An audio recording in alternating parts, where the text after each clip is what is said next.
Buenas noches, ¿me escuchan? Sí, doctora, sí se le escucha. Mira también mi diapositiva.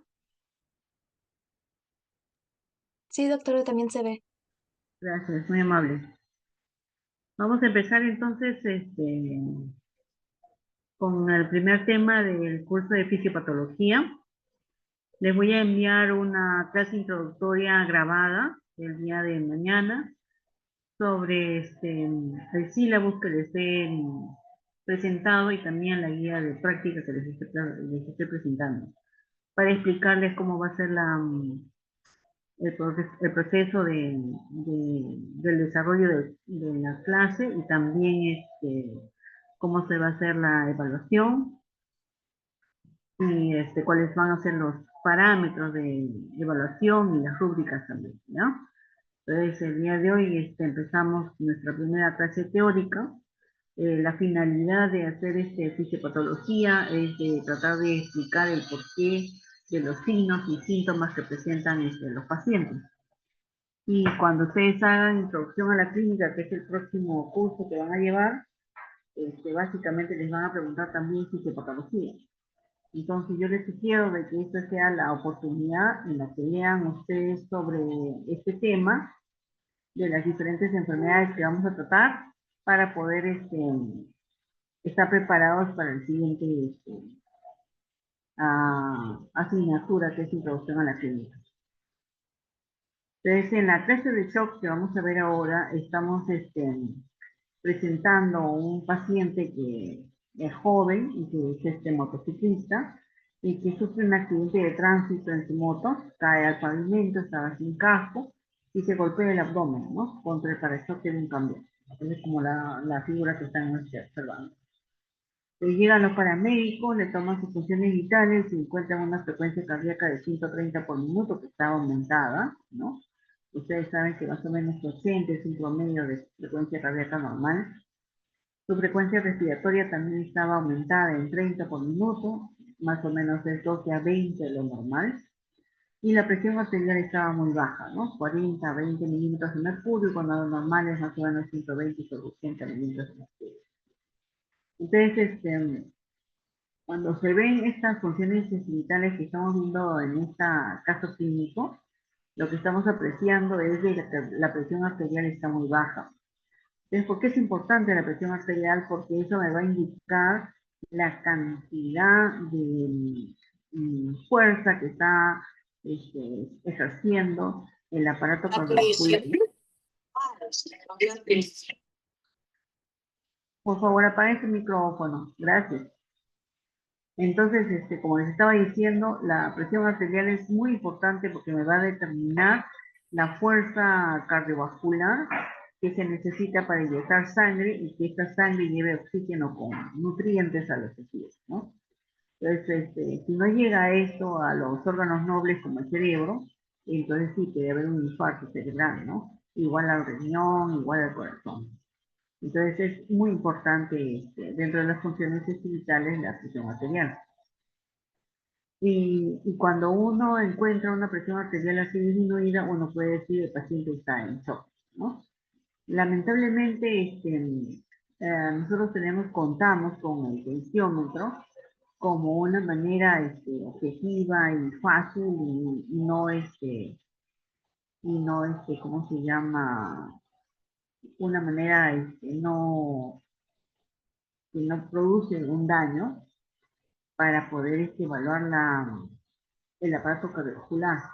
Pero antes de que la presión sanguínea disminuya, ya se pueden estar produciendo cambios metabólicos anaeróbicos que son dañinos, ¿no? Entonces lo que necesitamos nosotros es saber qué cosa es el shock, por qué es importante el shock, cuáles son los mecanismos frente a un shock, mecanismos de compensación, y también cuáles son los diferentes tipos de shock, ¿no? Como les digo, la forma más idónea, menos cruenta de ver si un paciente está en shock son las funciones vitales, ¿no? Dentro de ellas la presión arterial. Porque si nosotros vemos que un paciente tiene la presión arterial baja y sabemos que eso hace de que no lleve oxígeno hacia los tejidos nobles, ya estamos reconociendo que ese paciente está en shock. ¿Y qué significa que esté en shock? Que hay disminución del flujo sanguíneo, que está llevando oxígeno a los tejidos nobles, como dice el cerebro, el corazón, el riñón, etc., ¿no? Entonces, la fisiopatología lo que trata de descubrir es la causa por la cual el paciente no tiene esta disminución o tiene esta disminución de la perfusión y por lo tanto la disminución de la entrega de oxígeno a los tejidos. Y eso consiste en la fisiopatología, o sea, cuál es la causa de que ese paciente tenga las funciones vitales anormales, ¿no? Y si yo conozco la fisiopatología, es decir, conozco de qué manera, cómo se produjo esta disminución de perfusión, entonces también indirectamente puedo saber el tratamiento. Entonces, considerando que la presión arterial es lo más importante, lo más idóneo, lo menos cruento, no significa que cuando cae la presión arterial ya comenzó el shock, no, sino que mucho antes de eso puede comenzar el shock, pero esa es la forma más rápida de reconocerlo. Entonces tenemos que saber cómo es constituida la presión arterial, ¿no? Y la presión arterial, ustedes saben que es el producto del gasto cardíaco por la resistencia vascular periférica. Y que este gasto cardíaco depende de dos factores, que es la frecuencia cardíaca y el volumen sistólico. Entonces, si yo tengo una disminución de la frecuencia cardíaca, voy a reducir el gasto cardíaco y por lo tanto voy a reducir la presión arterial. Si yo tengo disminución del volumen sistólico, va a ocurrir también algo similar. Pero el volumen sistólico también depende de otros factores, que son la precarga, la poscarga y la contractilidad. ¿Qué significa la precarga? Significa la cantidad de sangre en volumen que yo tengo. Si, por ejemplo, un paciente tiene diarrea, vómitos o fiebre, disminuye su volumen circulante, por lo tanto disminuye la precarga, eso hace que disminuya el volumen sistólico, eso hace que disminuya el gasto cardíaco y eso hace que disminuya la presión arterial. Como dije también, el volumen sistólico va a depender también de la poscarga, es decir, la fuerza de contracción que hace el corazón izquierdo, ¿no? Específicamente el ventrículo izquierdo, para poder inyectar la sangre. Entonces, si yo tengo un paciente que tiene una fuerza de contracción que no puede vencer la resistencia vascular periférica, entonces también voy a tener una disminución del gasto cardíaco y de la presión arterial. Y finalmente, la contractilidad. ¿De quién? Del músculo cardíaco del ventrículo izquierdo. Si es un paciente que tiene un infarto, entonces no funciona el ventrículo izquierdo, entonces no va a tener fuerza para llevar el volumen sistólico y por lo tanto va a disminuir el gasto cardíaco y va a disminuir la presión arterial. Entonces es importante que ustedes conozcan estos factores que van a involucrar el volumen sistólico. Por otro lado, tenemos la resistencia vascular periférica, que también tiene algunos factores, ¿no? Como la longitud del vaso, la viscosidad de la sangre y el diámetro del vaso. De los tres, el factor más importante es el diámetro del vaso. Entonces, si yo tengo una enfermedad donde el vaso sanguíneo está dilatado, es decir, no puede exprimir la sangre del vaso sanguíneo para que lo lleve hacia un tejido, entonces se va a producir también una disminución de la presión arterial y por lo tanto no va a llevar sangre hacia los tejidos con oxígeno. Si la viscosidad de la sangre también está disminuida, como en el caso de la anemia, por ejemplo, entonces también va a reducirse la resistencia vascular periférica y se va a producir también una disminución de la presión arterial. Estos dos factores, la longitud y la viscosidad, está directamente proporcional a la resistencia. Es a más longitud, a más viscosidad, mayor resistencia. Mientras que el diámetro del vaso está inversamente proporcional a la resistencia. A mayor diámetro, menor resistencia y viceversa.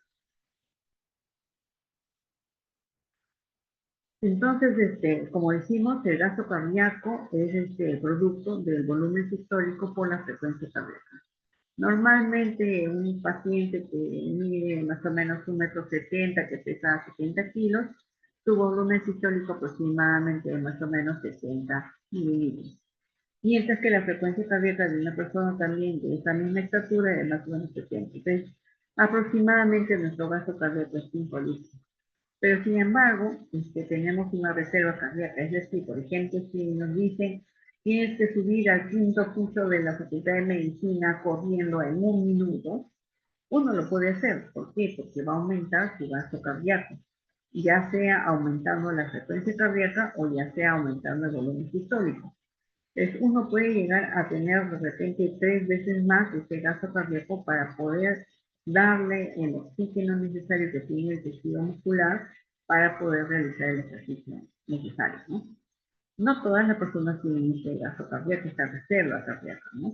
Las personas ya ancianas, las personas que tienen alguna debilidad muscular, probablemente su gasto cardíaco sea mucho más reducido. ¿Qué cosa es precarga? Precarga, y que lo vamos a ver en este esquema, es la cantidad de sangre que se encuentra en los vasos sanguíneos, en el ventrículo derecho, en el ventrículo izquierdo, en los vasos venosos, en los vasos arteriales, en el ventrículo izquierdo y en la aurícula izquierda, pero cuando se cierran las válvulas durante al final de la diástole. Entonces, al final de la diástole, todas las válvulas cerradas y tenemos todo este volumen. Cuando este volumen está aumentado, especialmente en la parte venosa, en la parte derecha del corazón, entonces eso vendría a ser la precarga, antes que comience la sístole. ¿En qué casos puede estar aumentado? Por ejemplo, un paciente que tiene una enfermedad que se llama diabetes insípida, donde, por ejemplo, puede consumir 10 litros de agua. Consume los 10 litros de agua y estos 10 litros se van a acumular en estos vasos venosos principalmente. Y entonces se va a producir un aumento de la precarga, donde puede estar disminuido cuando se pierde volumen. Por ejemplo, en diarreas, en quemaduras, en hemorragias, se puede perder este volumen y entonces se pierde también el volumen que está contenido en todos los niños antes de realizarse la sístole, ¿no? Entonces, como dijimos, la precarga es una parte del volumen sistólico, que si está disminuida la precarga, está disminuido el volumen sistólico, por lo tanto disminución del gasto cardíaco y por lo tanto disminución de la presión arterial. Hay una ley que se llama la ley de Frank-Starr. Supongamos ese paciente que les estábamos diciendo de que tenía diabetes insípida y que tomaba 10 litros de agua. Ustedes dirán, bueno, pues ese corazón se llenará de agua, ¿no es cierto? Se llenará de sangre, bastante líquido, y bueno, pues se va a hacer daño. Si este corazón tiene sus fibras cardíacas normales, se va a producir la ley de Frank-Starr, que dice, a mayor dilatación de las fibras cardíacas, mayor distensión de las fibras cardíacas, mayor fuerza de contracción, ¿no? Entonces, mientras el corazón esté sano, ¿no? Sus fibras miocárdicas estén adecuadas, se va a producir un mecanismo de compensación ante una gran volemia y ese es el aumento de la fuerza de contracción, ¿no? El otro factor que va a determinar el volumen sistólico es la contractilidad. Entonces, ¿cuándo está disminuida la contractilidad? Cuando, por ejemplo, hay un infarto del miocardio, una arritmia. ¿Cuándo está aumentada la contractilidad? Cuando yo le doy, por ejemplo, una sustancia que aumente las catecolaminas, ¿no? Por ejemplo, la adrenalina, noradrenalina, van a producir este aumento de la fuerza de contracción.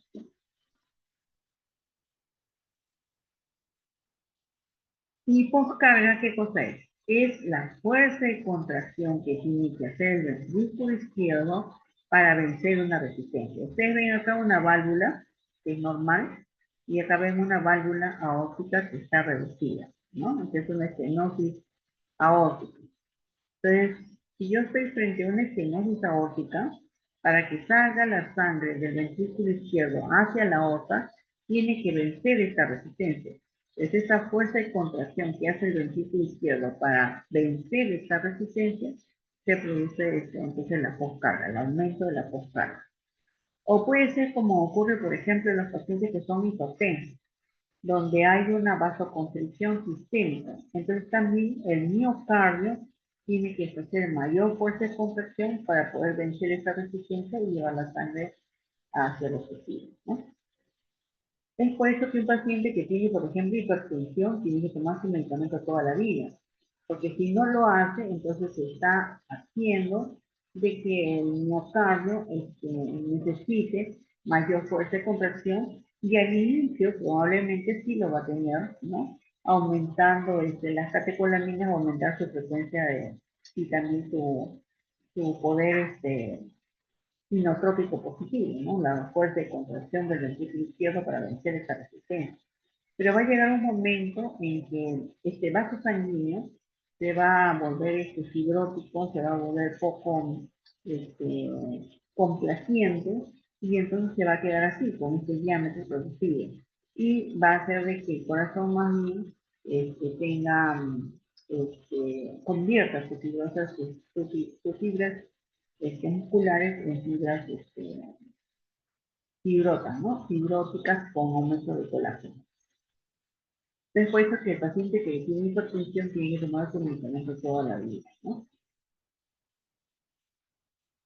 Y bueno, finalmente la resistencia vascular periférica también es otro factor que determina la presión arterial, ¿no? Dijimos que la resistencia vascular periférica está inversamente proporcional principalmente al diámetro del vaso, ¿no?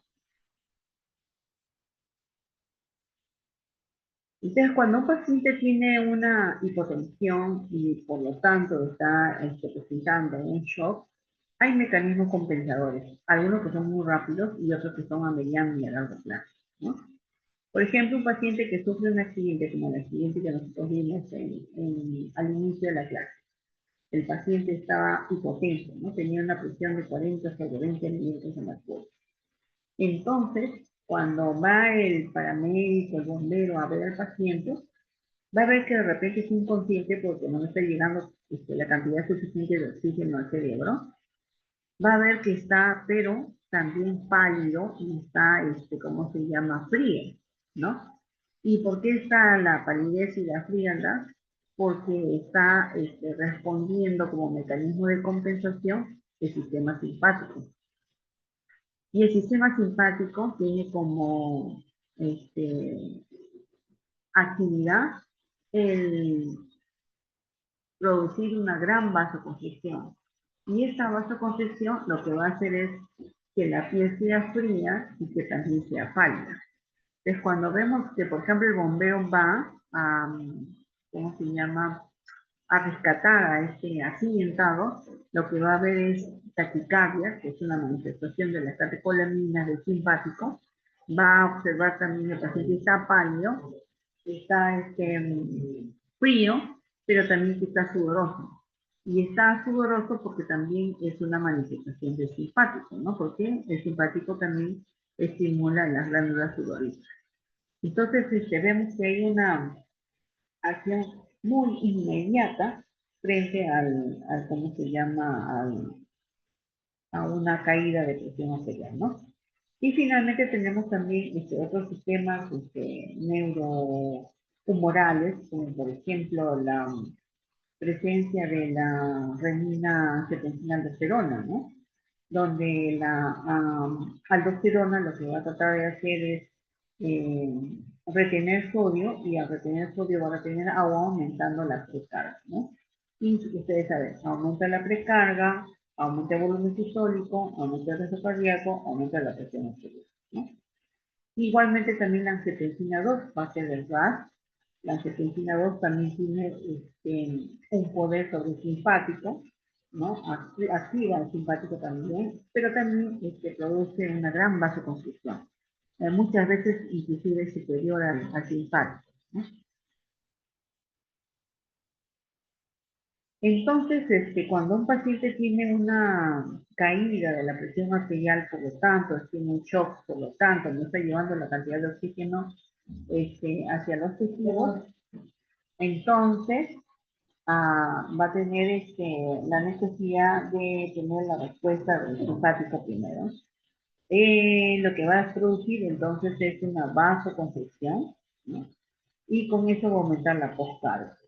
Pero también va a ir el simpático a producir aumento de la fuerza de contracción, ¿no?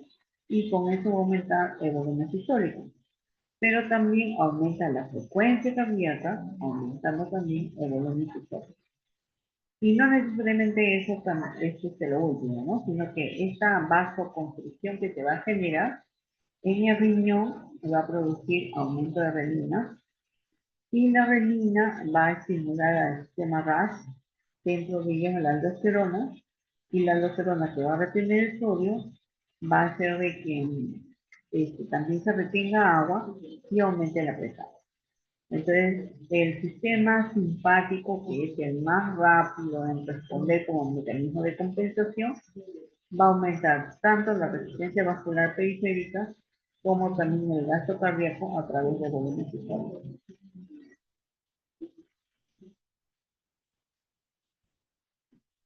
Entonces, la definición de shock sería un proceso agudo por el cual es el sistema cardiovascular incapaz de suministrar una cantidad de oxígeno adecuado para satisfacer las demandas metabólicas de los órganos, ¿no? Eso sería.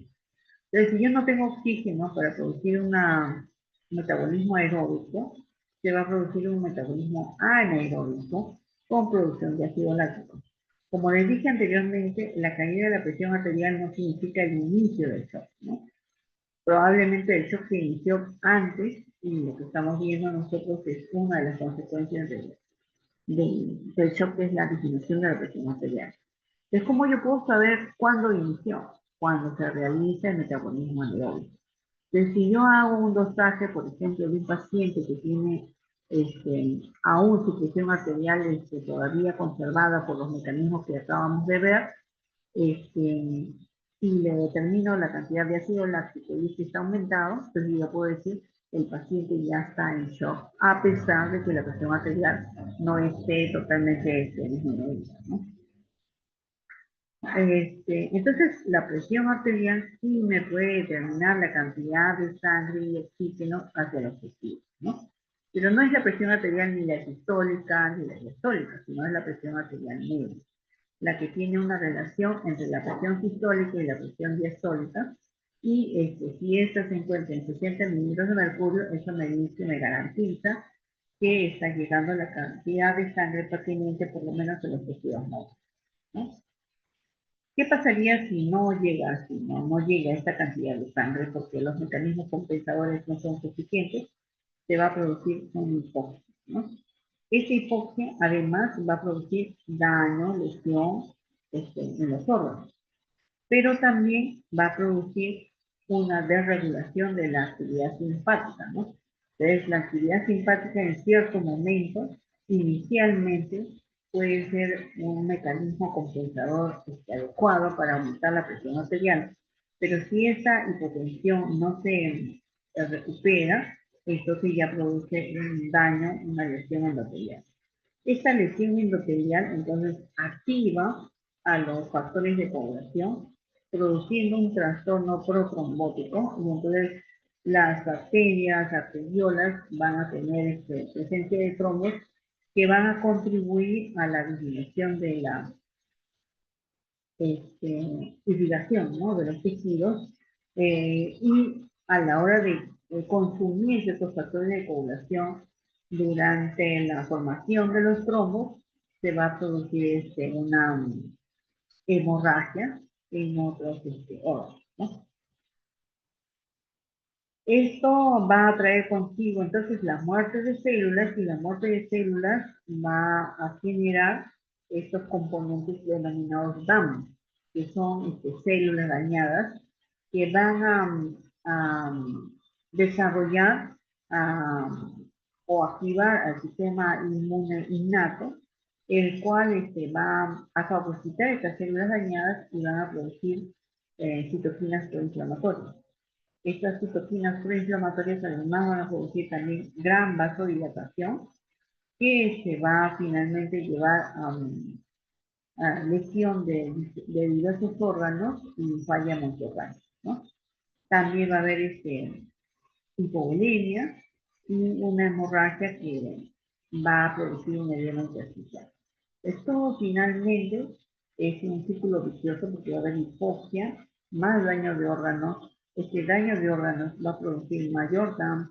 Estos DAM va a producir actividad inmunitaria innata. Esta inmunidad innata va a producir citoquinas proinflamatorias. Estas citoquinas proinflamatorias aumentan la vasodilatación y disminuye entonces la cantidad de sangre que va a llegar a los tejidos y el edema intersticial, ¿no? Finalmente, ¿cuáles serían las consecuencias? La producción del metabolismo anaeróbico, ¿no? Este metabolismo anaeróbico que va a alterar el potencial transmembrana, aumentando la permeabilidad de las células y produciendo daño celular con aumento de radicalismo. ¿De qué manera se puede producir un shock? Por ejemplo, cuando hay una infección, ¿no? Esta infección se vuelve generalizada y hay sustancias que van a producir vasodilatación y estas sustancias que van a producir vasodilatación van a hacer que no llegue la sangre hacia los tejidos, activación celular, hipoperfusión y shock, ¿no? Como por ejemplo, en el shock séptico. O puede ser que de repente haya una insuficiencia cardíaca, el corazón no tiene la fuerza necesaria para llevar la sangre a los con nutrientes hacia los tejidos, y por lo tanto hay una disminución de la perfusión de los tejidos y también se produce el shock, ¿no? En este caso sería el shock cardiogénico. O puede ser que de repente el paciente tenga un traumatismo de la columna y entonces se altera el sistema simpático. Y entonces no hay un sistema que vaya a producir vasoconstricción y se produce entonces vasodilatación, con descenso nuevamente de la perfusión de los tejidos y shock. Estamos hablando del shock neurogénico, ¿no? O puede ser que el paciente tenga un traumatismo y el traumatismo va a producir una hemorragia y esta hemorragia va a disminuir la perfusión de los tejidos y también la presencia de shock, como por ejemplo en el shock hipovolémico. O finalmente un paciente tiene un traumatismo y tiene muchas células que están dañadas.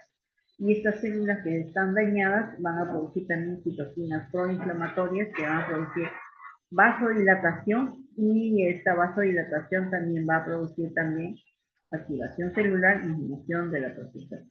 Entonces miren ustedes que hay muchas causas diferentes entre ellas que finalmente van a llevar consigo la disminución de la percepción de los tejidos. Entonces tenemos los tipos de shock: cardiogénico, hipovolémico, obstructivo y el distributivo. Vamos a ver primero el shock hipovolémico.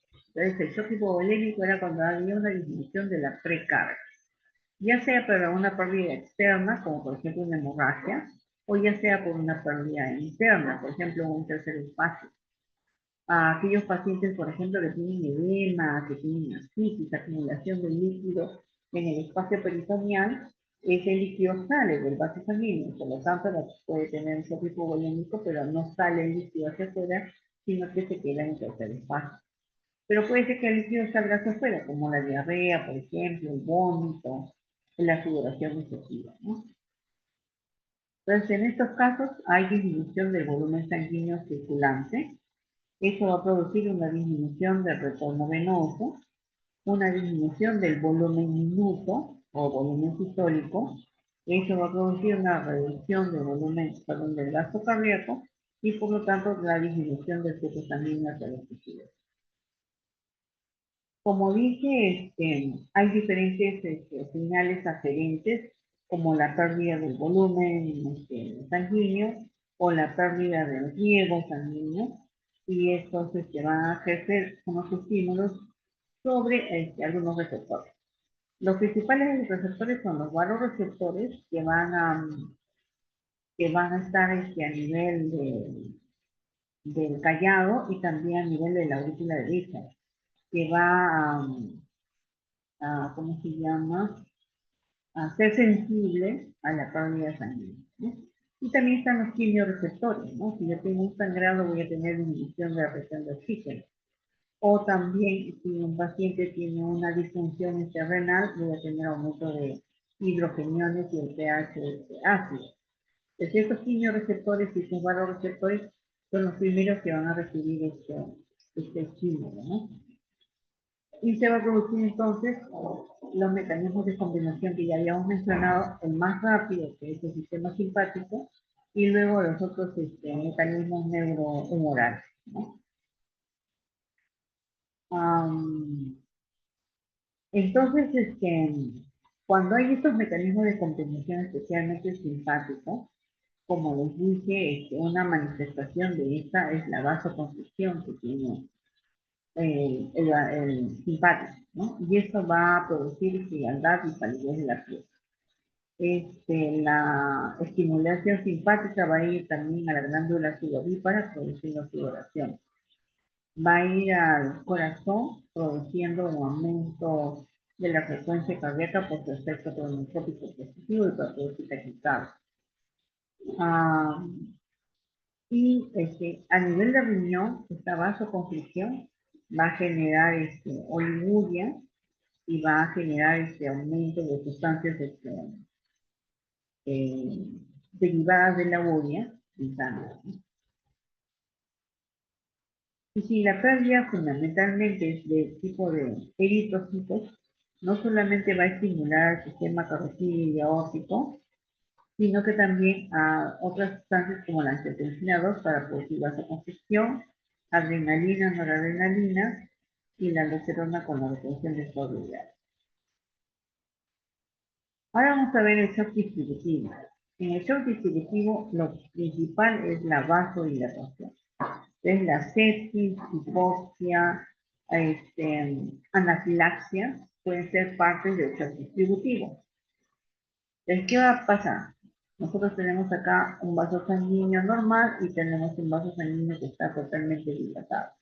Entonces, si está dilatado, lo que se va a producir una rémora, una retención de los glóbulos rojos a ese nivel. Y entonces no va a llegar hacia el corazón izquierdo para poder producir el gasto cardíaco necesario para poder solventar los requerimientos de los tejidos en el ejercicio.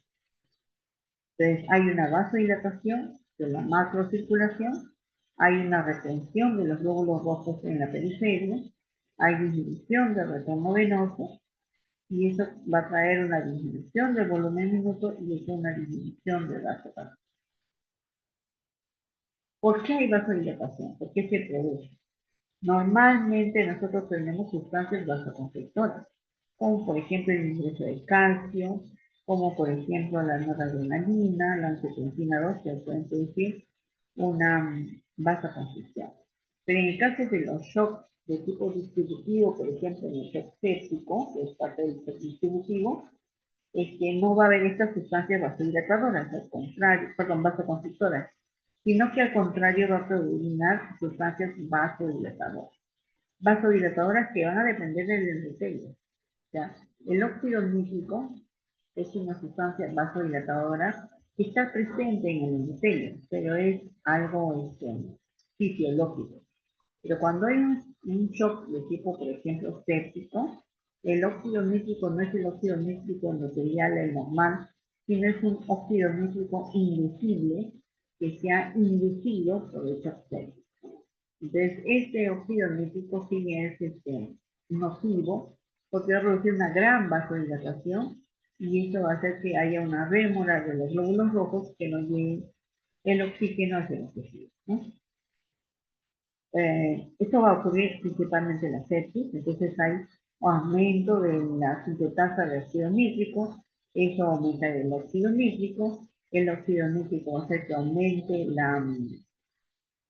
GMP cíclico, disminuye el calcio y por lo tanto se va a producir una vasodilatación. El shock neurogénico también pertenece al shock distributivo porque también hay una vasodilatación. Entonces se trata de la pérdida de la continuidad de las vías nerviosas vegetativas y por lo tanto de simpáticos. Entonces al no haber un sistema que vaya a eliminar catecolaminas para producir vasoconstricción, se va a producir también una vasodilatación. Entonces, esta vasodilatación se va a hacer de que también no se lleve la sangre necesaria hacia los órganos nobles, ¿no? Acá tenemos el shock séptico. ¿De qué manera el shock séptico puede producir vasodilatación? Acá vemos un germen, un microbio, que tiene una endotoxina. Esta endotoxina va a estimular a la inmunidad innata. La inmunidad innata va a fagocitar a la endotoxina o al microorganismo y va a producir citoquinas proinflamatorias. Estas citoquinas proinflamatorias van a producir vasodilatación, aumento de la permeabilidad, aumento de la agregación plaquetaria y produciéndose el shock de tipo séptico.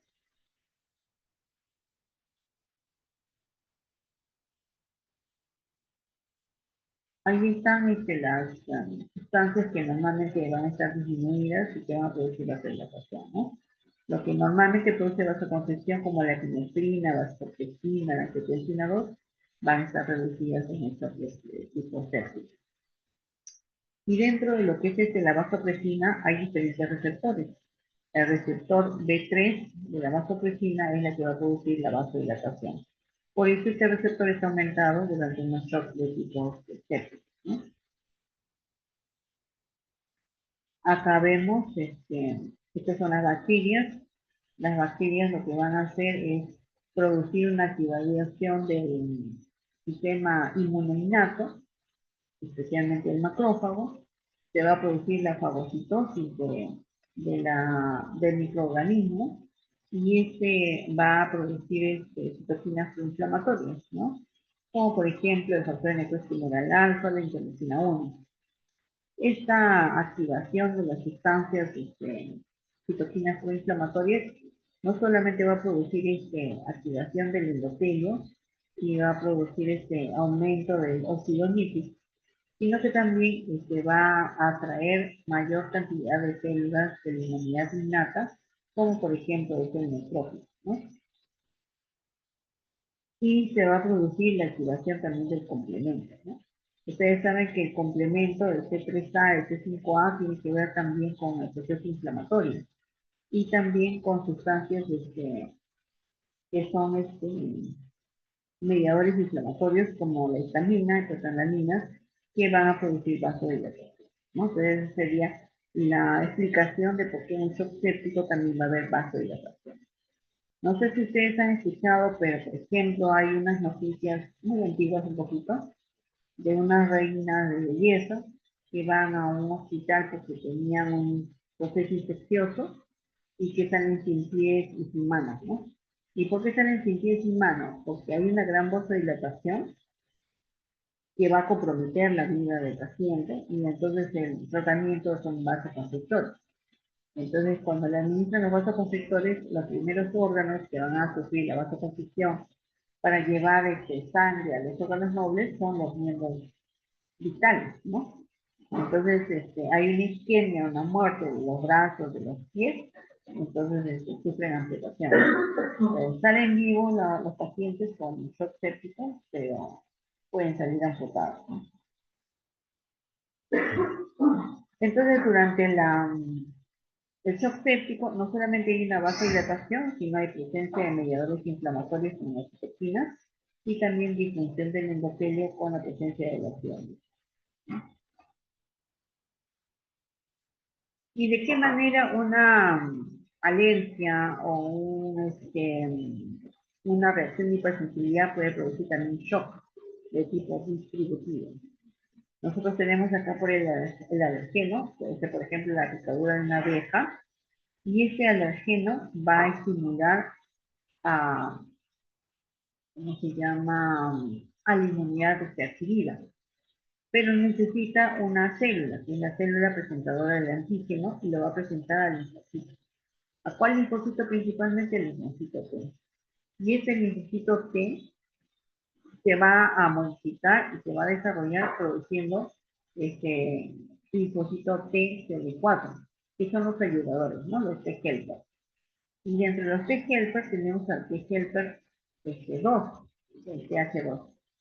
Y este TH2 lo que hace es estimular a través de la interleucina 4 y la interleucina 13 al linfocito B. Y el linfocito B, a la hora de activarse, va a producir anticuerpos. Los anticuerpos principalmente que va a producir son la inmunoglobulina E. Y la inmunoglobulina E se va a adosar a la pared del mastocito y va a producir la degranulación del mastocito. Cuando se produce la degranulación, se van a liberar sustancias mediadoras de inflamación, como histamina, prostaglandina, citoquinas, etcétera, que también van a producir la vasodilatación, ¿no? Entonces, por eso es que cuando, por ejemplo, va un paciente a una farmacia y dice, me duele la garganta, ponme penicilina y le pone la penicilina, ahí mismo el paciente se cae al suelo.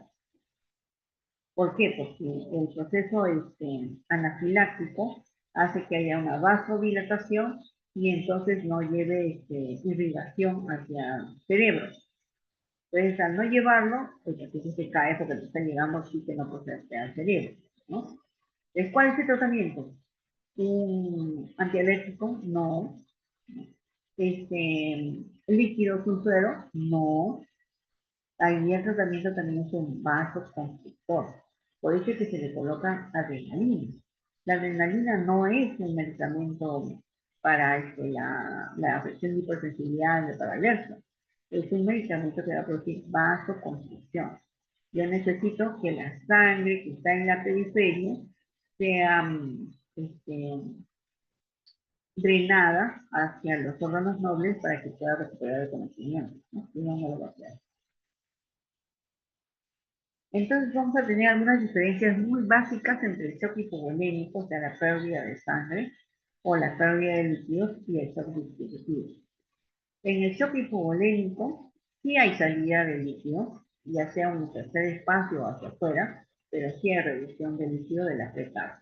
Mientras que en el shock distributivo no, el líquido se mantiene en los vasos sanguíneos, solamente que está en la periferia. En relación a los vasos sanguíneos, en el shock hipovolémico como mecanismo de compensación del simpático va a haber una gran vasoconstricción. Por eso el paciente va a estar pálido y va a estar frío. En cambio, en el shock distributivo, el mecanismo fisiopatológico es una gran vasodilatación. Como hay una gran vasodilatación, la piel ya no va a estar fría, sino va a estar caliente. Y ya no va a estar tampoco pálida, ¿no? Sino va a estar roja.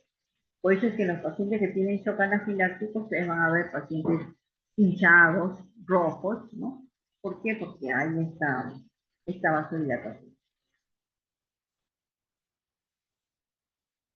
Luego vemos el shock cardiogénico. El shock cardiogénico, como su nombre lo dice, es la disminución de la función del corazón y eso va a hacer que se produzca una disminución ¿cómo se llama?, del gasto cardíaco, ¿no? Puede ser cualquier enfermedad del corazón que finalmente haga que haya una disminución de su motilidad, de su contractilidad, y eso va a traer consigo una disminución ¿se acuerdan? Contractilidad, disminución del volumen sistólico, y esa disminución del volumen sistólico disminuye el gasto cardíaco, y esa disminución del gasto cardíaco disminuye pues la disponibilidad del flujo sanguíneo del sistema, ¿no?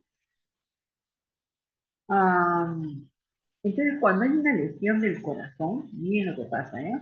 Supóngase que esta es una lesión del corazón, acá vemos un corazón, y de la mitad para allá es el corazón izquierdo, y la mitad para acá es el corazón derecho, ¿no? Entonces, no solamente deja de funcionar el corazón izquierdo, ¿no? Deja de funcionar todo el corazón. Entonces, hacia el lado, hacia el lado izquierdo del corazón, vamos a encontrar a la ventrícula izquierda y al ventrículo izquierdo. Entonces, una conchilla. No, miento. Al revés, ¿ya? Este es el ventrículo izquierdo, ¿ya? El ventrículo izquierdo no está funcionando. Si no funciona el ventrículo izquierdo, entonces hay disminución del volumen sistólico y disminución del gasto cardíaco. Por lo tanto, se produce hipotensión. Al producirse hipotensión, estoy disminuyendo la cantidad de perfusión tisular, tanto del sistema en general como también de las arterias coronarias. Y entra a jugar los mecanismos compensadores del simpático con taquicardia, vasoconstricción que aumenta más la isquemia y produce mayor cantidad de ácido. Esto es si está afectado la parte izquierda del corazón. Si está afectada la parte derecha, o sea, la sangre viene así, del lado derecho, derecho, derecho, corazón, y va al lado izquierdo. Pero si está afectado esta parte de acá, es como si estuviese obstruido, ¿no? Entonces no pasa por el corazón. Entonces hay un aumento de la presión diastólica. ¿Por qué? Porque se está llenando el corazón de sangre, el corazón derecho se está llenando de sangre. Y como detrás del corazón derecho se encuentra el pulmón, va a haber congestión pulmonar y se va a producir el edema pulmonar. Al producirse edema pulmonar va a generar mayor hipoxia y esta hipoxia va a producir mayor isquemia y va a producir también mayor apoptosis. ¿Tiene mecanismos de compensación el corazón? Sí, sí tiene mecanismos de compensación. Ya habíamos mencionado al mecanismo de Frank-Starling, que es el aumento de la fuerza de contracción cuando hay una dilatación, una distensión de sus vasos, de sus músculos, ¿no? La hipertrofia del miocardio también, ¿no? A veces esta hipertrofia del corazón llega a ser tan grande que puede ocupar toda la caja torácica. También los reflejos simpáticos a través de la frecuencia cardíaca y el efecto cronotrópico y inotrópico positivo. Y finalmente el sistema renina-angiotensina lógica, ¿no? ¿Qué hace la angiotensina 2? Además de producir gran vasodilatación, activa el simpático, va a producir también a nivel de la corteza suprarrenal la estimulación del RAS, ¿no? De la aldosterona, perdón. Va a producir vasoconstricción no solamente de las arterias, sino también de las venas, y a nivel de la hipófisis va a producir también aumento de la presión, ¿no? Y finalmente tenemos el shock obstructivo. El shock obstructivo quiere decir que no llega el flujo sanguíneo a los tejidos, pero la enfermedad no está en el corazón. Eso significa el shock obstructivo. Como por ejemplo en la embolia pulmonar, en el neumotórax, en el hemopericardio o taponamiento. Desde acá les he puesto un ejemplo, ¿no? Por ejemplo, dice acá, joven universitario camina por la avenida Nazarenas, a la autora Vilma le gusta caminar también por esa avenida, y es interceptado por un delincuente, y al ver que no tenía dinero, lo cuchillan en el tórax. Entonces sale la noticia, joven acuchillado en estado crítico, ¿no? Van los bomberos, y entonces los paramédicos constatan que su presión arterial está disminuida 40/30 mm de mercurio, pero su mecanismo de compensación del sistema simpático hace que su frecuencia cardíaca esté aumentada, ¿no? Luego llegan al hospital y ya constatan que el paciente tiene trastorno de conciencia porque no llega cantidad de oxígeno a su cerebro, tiene taquicardia porque es un mecanismo de compensación, tiene hipotensión porque no está llegando la cantidad de sangre suficiente para producir el gasto cardíaco, tiene retardo del llenado capilar. Ustedes si se pellizcan ustedes su dedo a nivel de la uña, van a ver que se pone blanco y rápidamente se pone rosado, ¿no? Ese es llenado capilar. Pero si ese llenado capilar se tarda en volverse rosado, quiere decir que también es una forma de saber de que hay disminución de especies sanguíneas. Y miren la radiografía que presenta, ¿no? En la radiografía hay un súper gran corazón. ¿Pero por qué hay un gran corazón? Porque cuando lo acuchillan al corazón y entonces se genera una hemorragia entre el pericardio y el corazón, ¿no? Como si hubiese una bolsa llena de líquido fuera del corazón. Como acá, ¿no? Acá está el corazón y entonces todo esto de acá es sangre, ¿no? Y a eso se le llama taponamiento cardíaco. Entonces dice, hay una fase 1 de taponamiento cardíaco donde se acumula el líquido, acá en el pericardio, se acumula el líquido entre el pericardio y el corazón.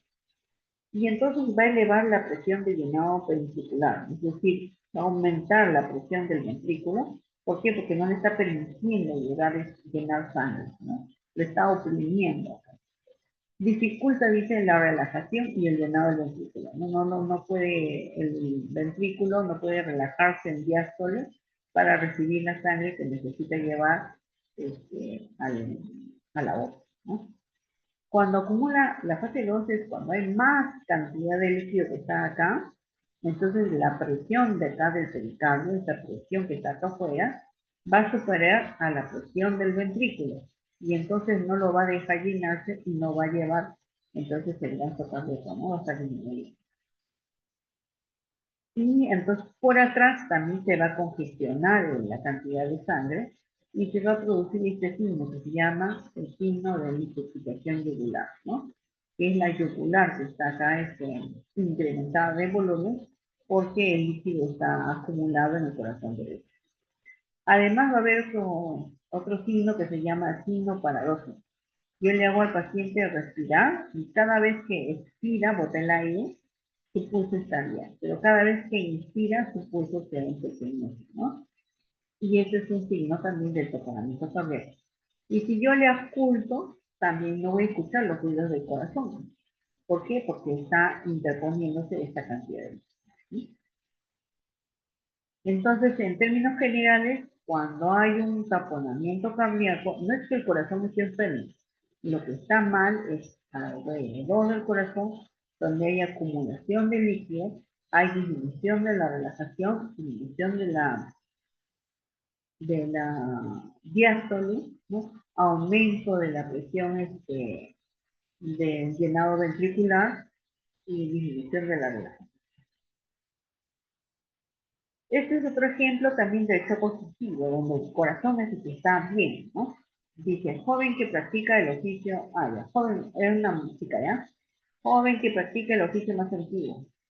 Camina por la avenida Colmena, es interceptada por un extorsionador y al ver que no tenía dinero le dispara en el pecho, ¿no? Sale la noticia, mujer herida con balas, continúen. Cuando va la ambulancia, nuevamente constatan que la presión arterial está disminuida y como mecanismo compensador del simpático está la frecuencia cardíaca aumentada. Al llegar al hospital constatan un trastorno de conciencia, pues no llega cantidad de oxígeno hacia el cerebro, taquicardia, porque es un mecanismo compensador del simpático, hipotensión, porque el gasto cardíaco está disminuido, igual retardo del llenado capilar y olvido. Y en la radiografía indígena qué pasa. Le disparan y entonces se llena de aire la cavidad pleural y el pulmón se empequeñece, ¿no? Está llenecito de aire. Entonces lo que va a producirse ahí es que el espacio pleural, o sea, entre la pleura y el pulmón, se llena de aire, está atrapado de aire. Y entonces va a aumentar la presión sobre el pulmón, sobre el mediastino. Y va a haber una compresión venosa. La vena cava superior se comprime, reduciendo el retorno venoso al corazón. Por lo tanto, el gasto cardíaco va a estar disminuido. Y eso va a generar hipoxemia y como medida de compensación va a haber una vasoconstricción, pero pulmonar. Desde el capilar pulmonar va a producirse una vasoconstricción y eso va a disminuir también la posibilidad de la oxigenación, ¿no? Produciendo mayor cantidad de hipóxia. El mediastino, es decir, el corazón, se va a desplazar hacia el lado opuesto, hacia el lado sano.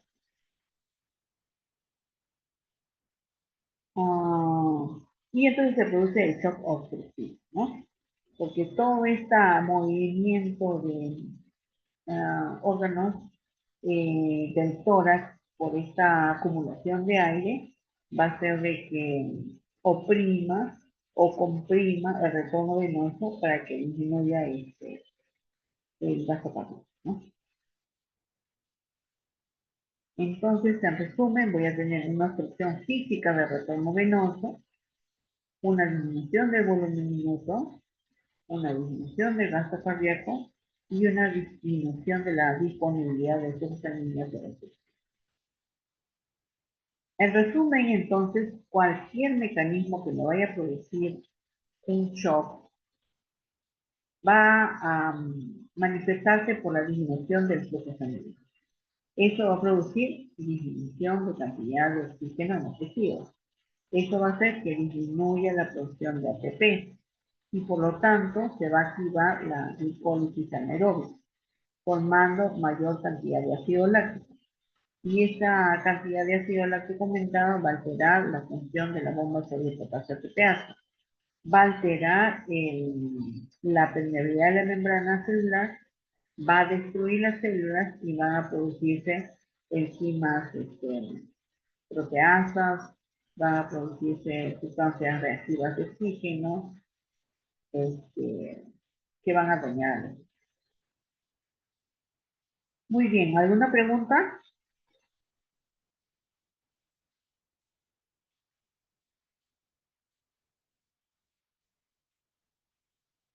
Todo claro, doctora. Chévere.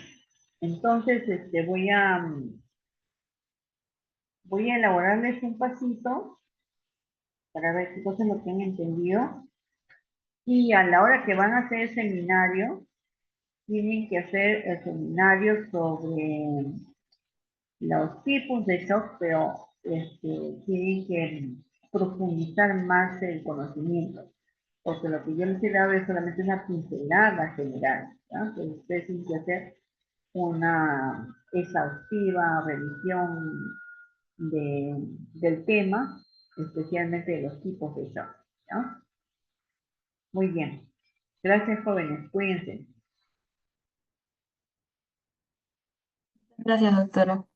Gracias, doctora. Gracias, Gracias, doctora. doctora.